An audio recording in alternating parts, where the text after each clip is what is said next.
Bismillahirrahmanirrahim. Alhamdulillahi rabbil alamin.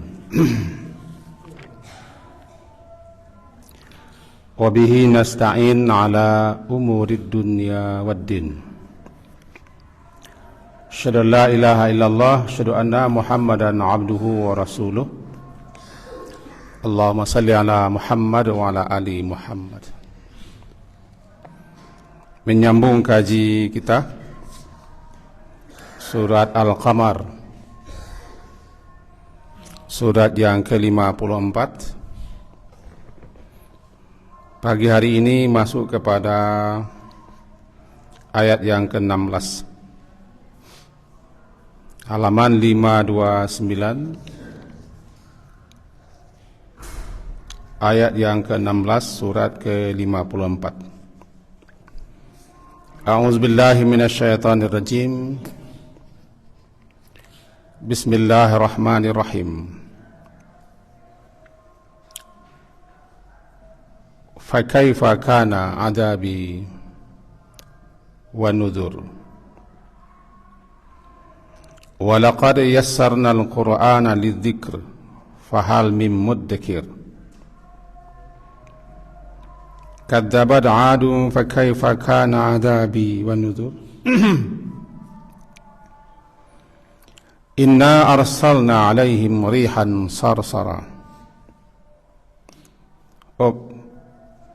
Saya sesat. Ayat yang ke-21.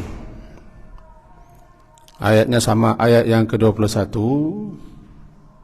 bukan ayat yang ke-16. Kita ulang. A'udzubillahi minasyaitonirrajim. Fakaifa kana 'adabi wan nudhur. Wa laqad yassarna al-Qur'ana lidh-dhikri fahal min muddakir. Kadzabat Thamudu bin nudhur. Faqalu abasharan minna wahidan nattabi'uhu inna idzan lafi dhalalin wa sur. Ya ulqiya dzikru alaihi min bayyina bal huwa kadzabun ashir. Saya'lamuna ghadan manil kadzabul ashir. Inna mursilun naqati fitnatan lahum fartaqibhum wastabir. Sampai di situ. Ayat yang lalu tentang Nabi Hud yang Allah utus kepada kaumnya, yaitu kaum Ad. Intinya kaum Ad adalah kaum yang angkuh, yang sombong, karena mereka merasa kuat, merasa perkasa, merasa hebat, dan memang fisik mereka, tubuh mereka besar-besar. Terkenallah ucapan mereka, man asyaddu minna quwwah. Siapa yang lebih kuat, yang lebih perkasa daripada kami. Artinya tidak ada lagi yang seperkasa, sekuat, sehebat kami. Ini namanya suatu keangkuhan, suatu kesombongan. Allah tidak suka kepada orang yang angkuh dan sombong, yang merasa hebat, merasa kuat. Agak mirip juga dengan orang Indonesia yang mengatakan, siapa yang mampu mengalahkan saya?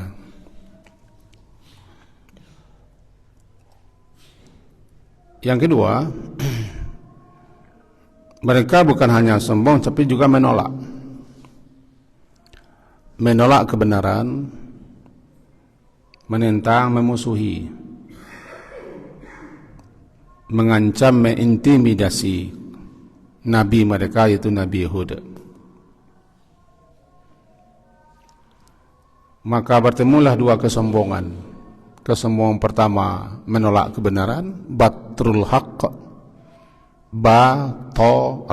batru al-haq, menolak, tidak menerima dan tidak mengakui kebenaran yang disampaikan kepada mereka, bagaimanapun orang menyampaikan.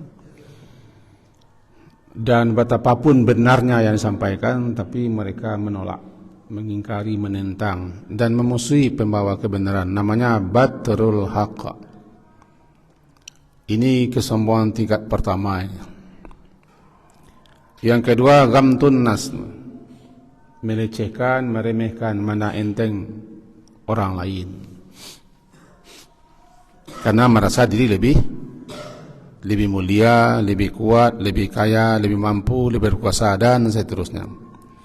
Kedua-duanya ada pada kaum Nabi Hud, itu kaum Ad. Akhirnya mereka akan dibinasakan. Penutup kemarin mereka dibinasakan dengan rih sarsaran, angin dingin yang bertiup kencang, menderu, menghantam, memporak-porandakan, menyapu segala yang dilihat. Ma tadaru min syai',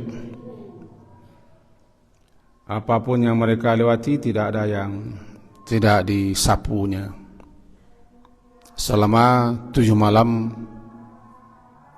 8 hari mereka itu bagaikan a'jaz, bagaikan tunggul-tunggul korma yang tumbang di negeri mereka sendiri. Nah, untuk itu ditutup ayat itu dengan bunyinya fa kaifa kana adabi wan nuzur. Diulang ayat yang sama dengan ayat yang di atas. Fa kaifa kana adabi wan nuzur, diterjemahkan oleh para ahli penterjemah ke dalam bahasa kita, maka betapa dahsyatnya adabku dan peringatanku. Demikian buku terjemah atau Quran terjemah yang kita baca. Fa kaifa, inti pertanyaan ini sebenarnya bukan untuk dijawab, tapi memancing agar orang-orang memperhatikan, merenungkan betapa dahsyatnya, betapa mengerikannya azab siksa apabila telah datang. Istilahnya, cobalah renungkan,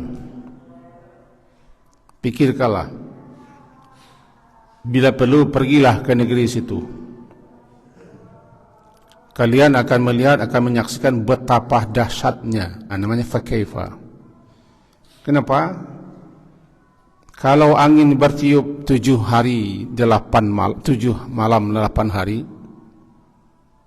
7 layali wa 8 ayyam husuman, berturut-turut, tiada henti-henti, terputus, bukan angin biasa. Namanya sarsar. Sarsar, angin yang sangat dingin, kencang, menderu, bisa dikatakan badai dahsyat lah, topan luar biasa yang menyapu segalanya. Cobalah pikirkan, cobalah renungkan. Fakaifa, ini dia fakaifa. Fakaifa, bagaimanakah? Apa yang bagaimana? Kana adabi, adabi, adabku, siksaku. Wa nudur, itu peringatanku. Nuzuri, asal katanya nuzuri, pakai ya, dibuang ya-nya, itu sama ujungnya. Jadi bagaimanalah kesudahan akibat itu dahsyat luar biasanya azabku terhadap para mereka yang angkuh, yang sombong, yang menentang, yang menolak, yang mengingkari kebenaran yang disampaikan. Bahkan mereka meminta datang azab. I'tina bima ta'iduna, wahai Hud, maka datangkanlah azab yang kau takut-takuti itu. Jawaban Nabi Hud, innamal ilmu indallah, itu ilmunya di sisi Allah saja kapan datangnya. Jangan kalian minta azab. Kalau sudah datang azab itu, akan bisa kalian menghadapinya. Dan nuzuri, peringatanku, yang aku sampaikan melalui Rasulku yang bernama Nabi Hud. Sekarang peringatan-peringatan Allah itu bukan Nabi yang menyampaikan, karena Nabi sudah wafat. Yang menyampaikan adalah para ulama, karena ulama lah yang mewarisi Nabi. Bukan mewarisi kerajaan, kekuasaan, uang, pangkat, jabatan. Karena ulama bukan anak Nabi, anak yang paling besar daripada Nabi, enggak. Enggak, ulama hanyalah mewarisi untuk menyampaikan risalah, dakwah, ayat-ayat. Sebab ulama bukan pewaris kekuasaan dan kerajaan. Ulama bukan anak yang paling besar tadi, enggak. Yang dipaksa-paksa untuk menerima. Ulama lah yang bertugas menyampaikan peringatan-peringatan itu. Karena ulama itu juga tidak banyak, maka disambunglah tugas ulama oleh para muballigh. Muballigh, orang yang menyampaikan.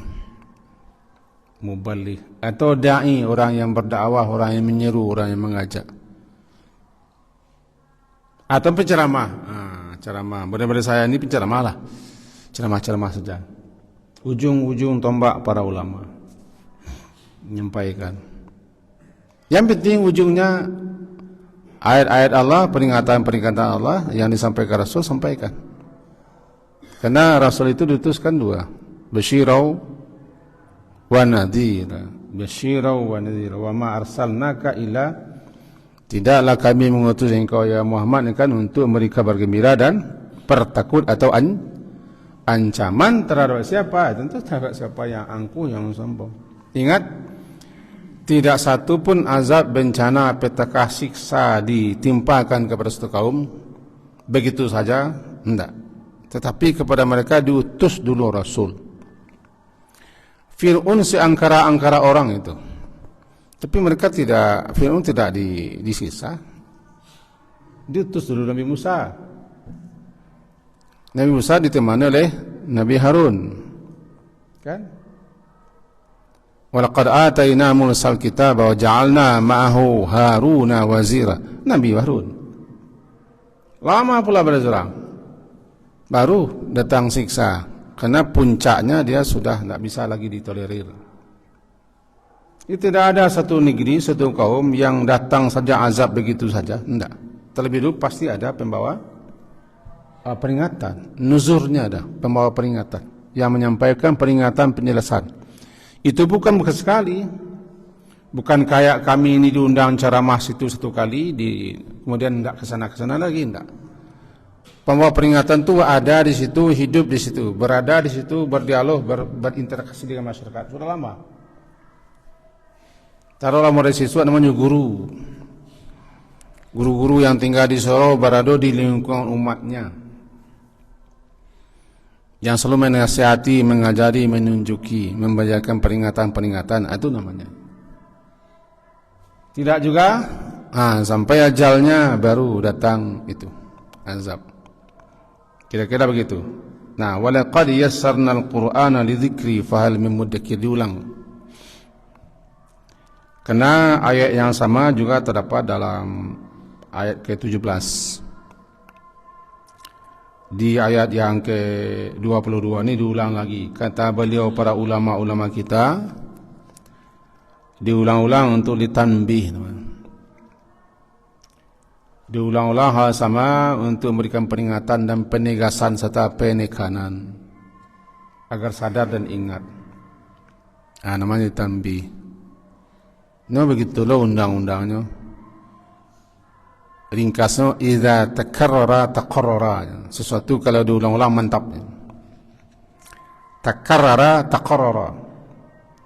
Diulang-ulang mantap, kokoh, teguh. Bahasa kau ditangkap oleh orang Minang, apa gaji dek? Pulang, pasal jalan dek ditempuh. Diulang ayat yang sama persis untuk penegasan.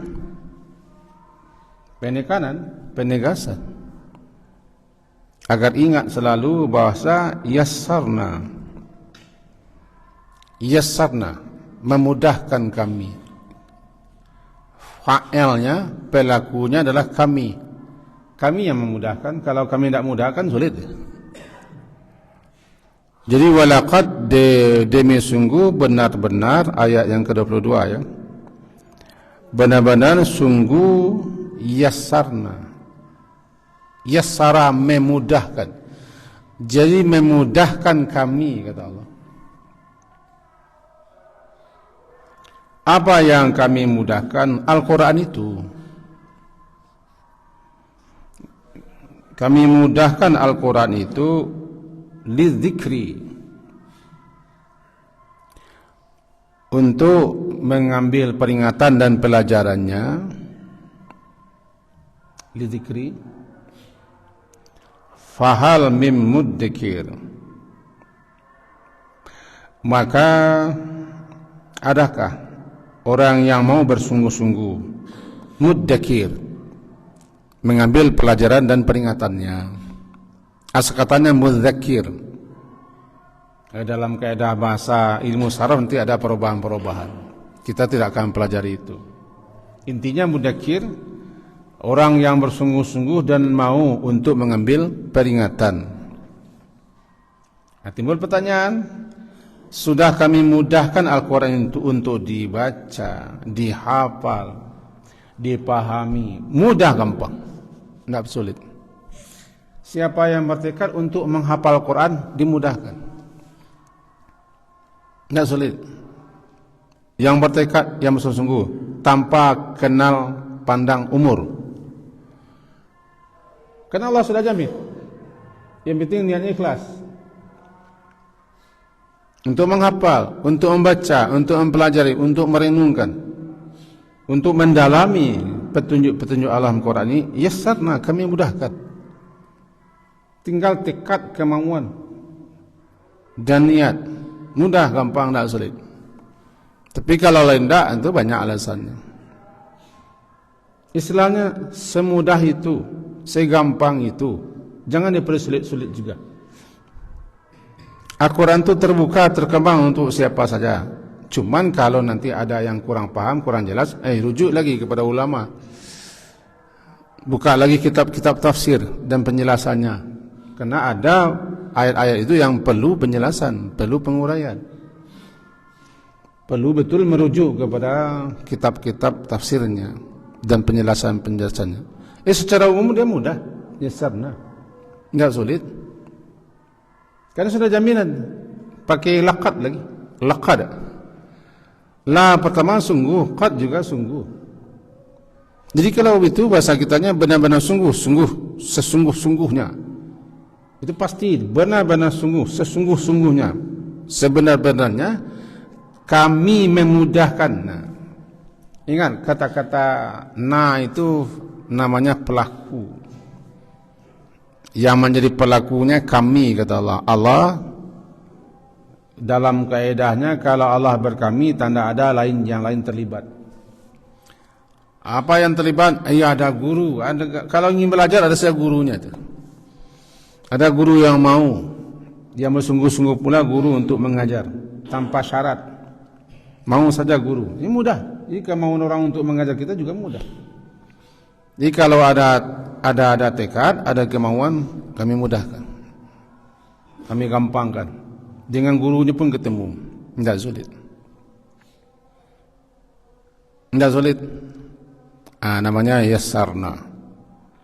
Di sini dalam kitab tafsir yang ada di hadapan saya ini, ya walaqad, kami mudahkan, kami gampang, lil hifzi wal fahmi, untuk menghafal, untuk memahami, atau untuk lita'allum, untuk mempelajari. Kemudian kita sekarang lah, kita kan sama-sama belajar ini, sama-sama membaca, sama-sama mencoba memahami, renungkan. Cuman saya membantu Bapak Ibu untuk membacakan saja. Sebab di saya ada kitab tafsir. Ada 14 judul kitab tafsir di rumah.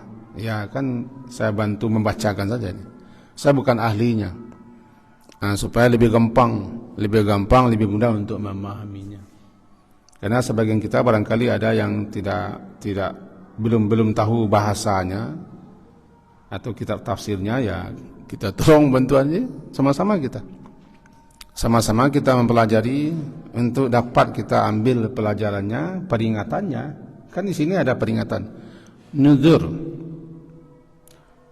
peringatan-peringatan. Untuk itu fahal mim muddakir. Mestinya kita jawab ada begitu. Apa? Kenapa begitu? Maka adakah orang yang mau mengambil pelajaran? Ada, kami ya Allah, begitu jawabannya. Lihat nak mengambil pelajaran daripada Al-Quran yang dimudahkan itu ada. Siapa? Kami orangnya. Kira-kira begitu. Tidak perlu diajak dengan mulut. Cuma dengan kesediaan kita membuka Al-Quran, mempelajarinya, memahaminya, merenungkannya. Kita termasuk orang yang telah menjawab. Adakah yang akan mengambil pelajarannya? Ada. Siapa? Kami. Kami buktikan kami itu datang dan duduk. Nah, kira-kira bagaimana jawaban orang yang tidak mau? Tidak mengubris sama sekali. Tidak pandai membaca, menghafal juga tidak, tahu juga tidak, dijelaskan juga tidak. Ini orang keempat namanya. La takun rabian, jangan menjadi orang yang keempat. Mengetahui tidak, mempelajari tidak, mendengar juga tidak. La takun rabian, jangan orang keempat. Yang pertama aliman, kun aliman, au muta'alliman, au sami'an, wala takun rabian. Posisi pertama jadi orang alim lah, karena orang alim itu tinggi kedudukannya.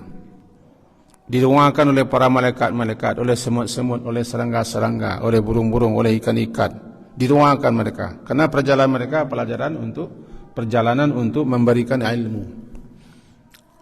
Yang kedua, tidak mau jadi alim, muta'alim, orang yang belajar.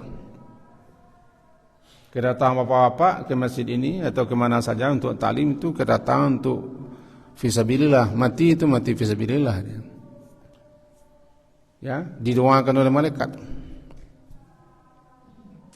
Atau sami'an, mendengar saja. Arti mendengar saja itu tidak membawa berbagai macam hal untuk belajar, mendengar saja. Ya sudah. Yang penting jangan menjadi orang yang rabian, wala takun rabian. Jangan menjadi orang keempat. Apa orang keempat? Berilmu tidak, belajar tidak, mendengar juga tidak. Lalu siapa dia? Itu yang keempat. Dimudahkan, digampangkan. Kenapa anda mau? Nah, jadi itu adakah yang mau mengambil pelajaran? Ada. Siapa? Kami ya Allah. Kami ya Allah. Kami ingin dapat petunjuknya, pedomannya, bimbingan, arahnya. Itu jawaban. Kira-kira begitu kandungan ayat ke-21 dan ke-22. Lalu masuk kepada berikutnya, kadzabat samudu bin nuzul, ayat 23 ya. Kadzabat, lalu Allah Subhanahu wa taala mengiringi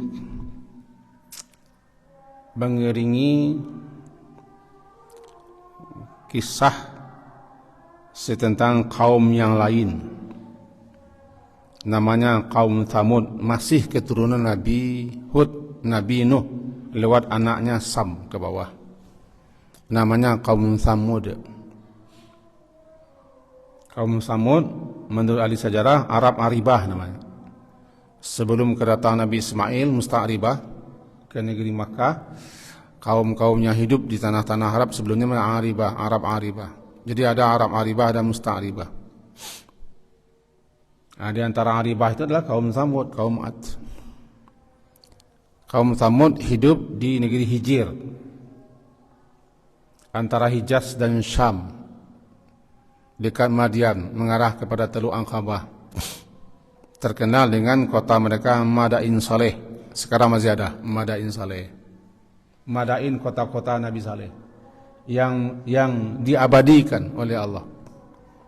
Siapapun yang melihat ke sana masih sudah berapa bilang lamanya tahun itu, masih ada kokoh bangunan mereka, karena mereka salah satu keahlian dan kepintaran serta skill mereka membangun kota-kota, namanya Madain Saleh. Maka dikatakan bahwa kaum Tsamud adalah orang yang diberi oleh Allah karunia kepintaran, skill, keahlian. Kalau zaman sekarang ya banyak arsitek-arsitek, perancang-perancang bangunan di situ. Kalau kaum Ad, orang-orang yang kuat, orang perkasa, orang-orang yang hebat. Kaum Tsamud, orang-orang yang tidak dungu, orang yang punya akal, cerdik dan pintar. Mereka membangun negeri mereka. Cuma yang tadi, penyebab orang angkuh sombong itu banyak. Ada antaranya itu, di samping kekayaan, kemewahan, kekuasaan, kekuatan, kepintaran, keahlian, skill. Nah, sekarang dikatakan di sini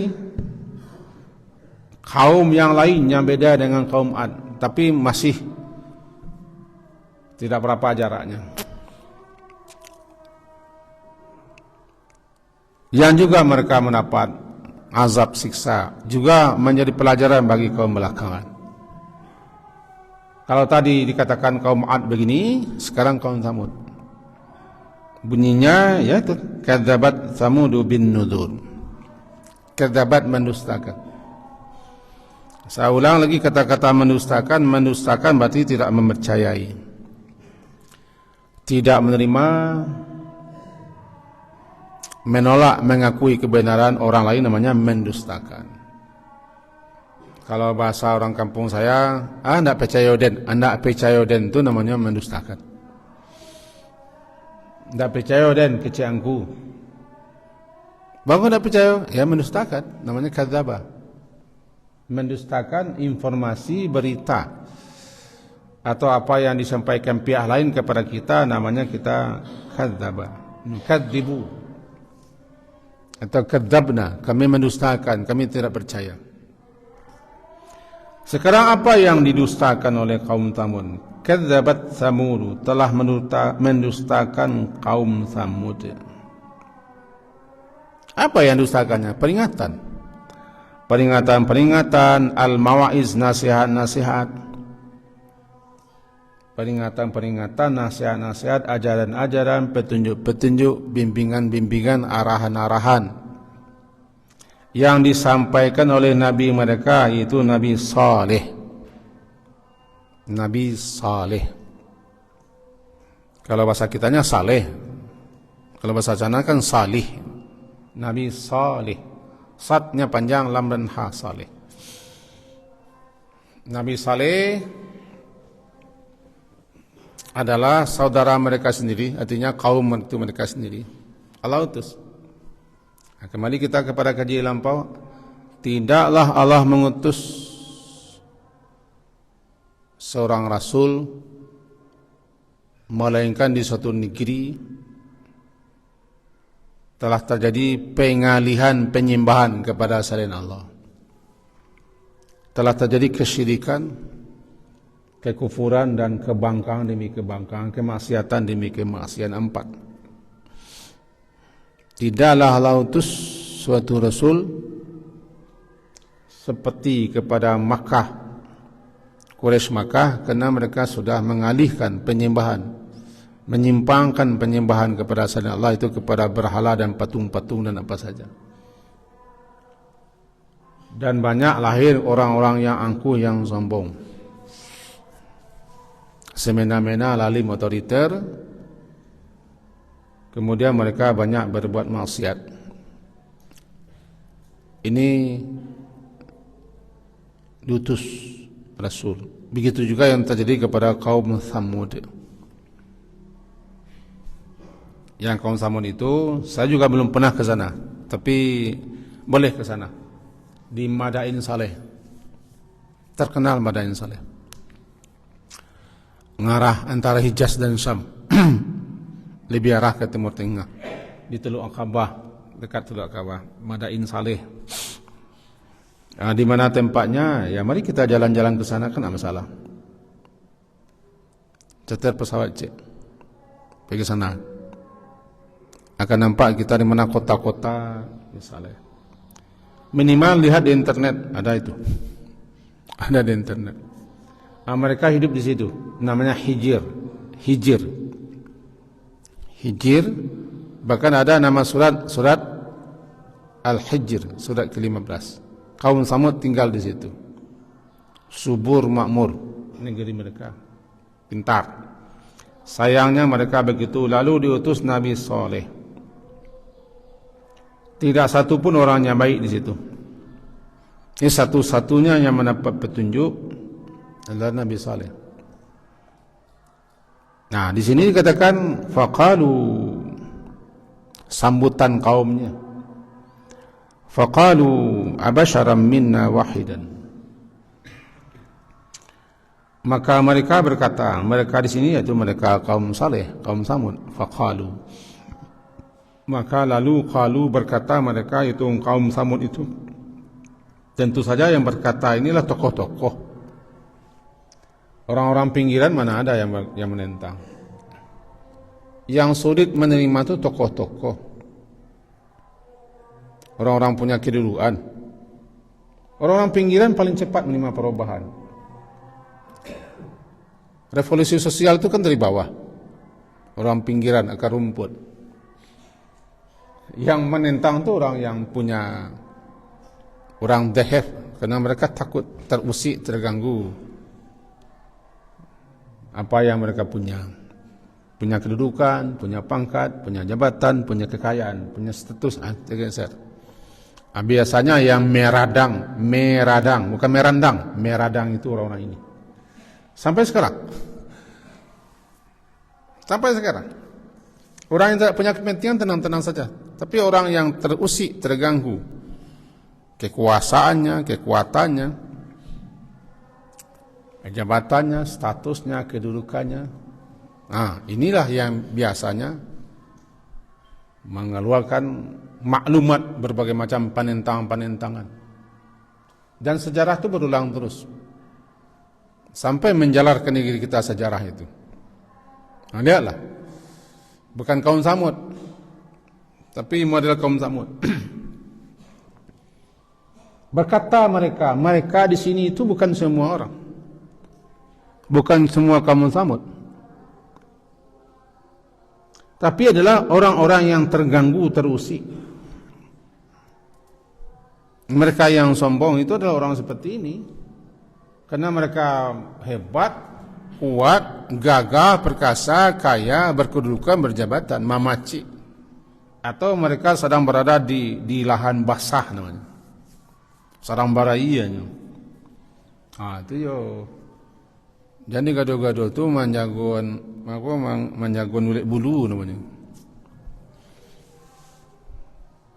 Aku yang terjadi di mana? Ini kaum Samud lah. Di kaum Samud kan. Berkata mereka itu abasharan. Bashar itu ke laki-laki. Kata Nabi Muhammad, ana basharum mislukum. Bashar itu adalah ini. Kita manusia aku dikecilkan bashar. Sosok tubuh kita nampak tidak diterlindungi oleh bulu. Bashar itu kulit. Jika kita manusia aku bashar, karena kita nampak langsung. Tidak ada yang menutupi kulit kita, paling-paling bulu-bulu yang mengindahkan ciptaan kita. Bashar. Secara fisik itu bashar. Kalau insan gabungan antara fisik dan rohani. Kalau bashar ini. Ini kata Nabi, innama ana bashar muslim. Saya ini sama dengan kalian, laki-laki. Makan dan minum. Cuman aku diberi wahyu. Uhiya ilai, diberi wahyu aku. Ini yang katakan oleh Nabi apa? Bashar kita. Kalau yang nampak langsung kulitnya namanya tidak bashar, namanya orang. Orang tinggal di hutan, namanya orang hutan. Karena kulitnya tidak nampak. Kira-kira begitu. Jadi yang dipandang oleh kaum Samud itu adalah Nabi mereka itu sosoknya, kulitnya. Jadi berkata, abasharan, apakah manusia yang sama dengan kami, satu pula manusianya, abasharan wahidan.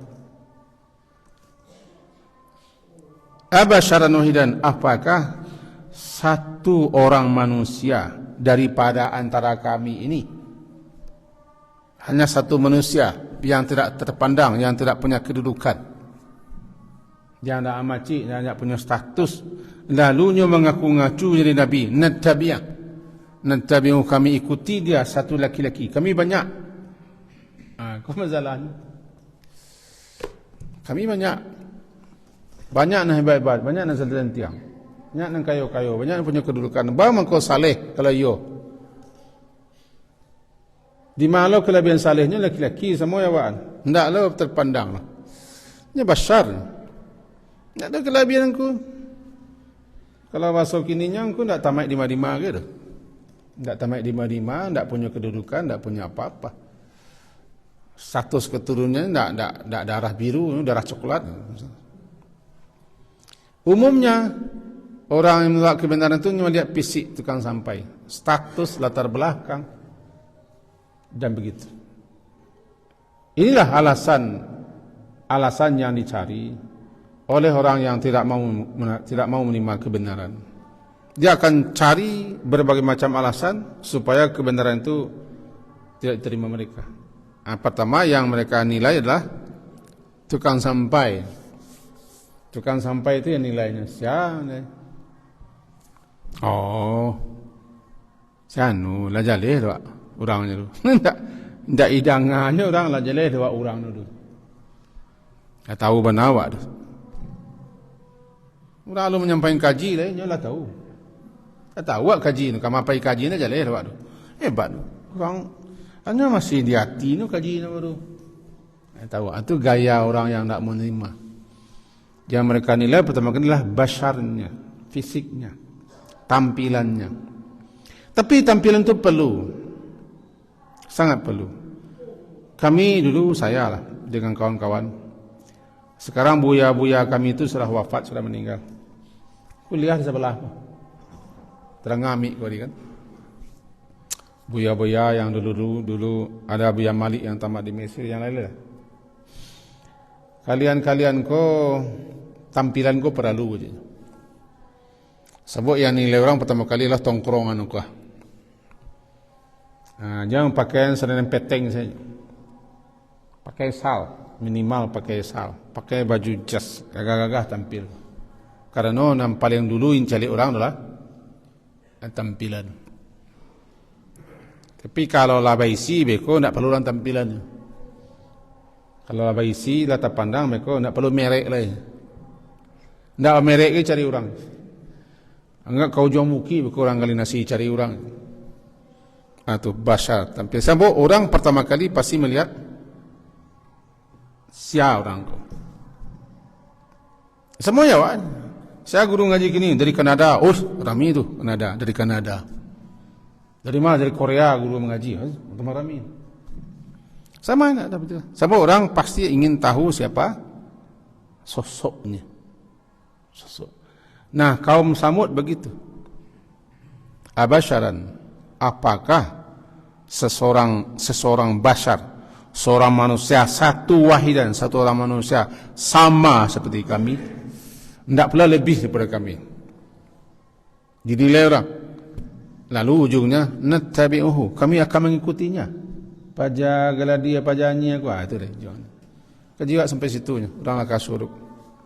Kalau dapat kesimpulan kajiwa, simpulan saya dulu. Tapi yang penting yang tadi Al-Quran itu digampangkan, dimudahkan bagi siapa saja yang berniat, berazam, bertekad untuk mempelajari. Baik apakah membaca, menghafal, merenungkan, mentadabur isinya, digampangkan, dimudahkan. Karena dia petunjuk. Kalau petunjuk tak ada yang sulit. Namanya petunjuk. Kalau petunjuk sulit, itu tak petunjuk. Untuk membaca petunjuk, perlu pula petunjuk. Itu kan tak petunjuk di sini. Itu kajiwa. Bagi kau, belum ada kesimpulan. Kesimpulannya, kaji kita berakhir. Subhanakallahumma bihamdika. Asyhadu an la ilaha illa anta astaghfiruka wa atubu ilaik. Wassallallahu ala Muhammadin wa ala alihi wa sahbihi jam'in. Alhamdulillah. Assalamualaikum warahmatullahi wabarakatuh.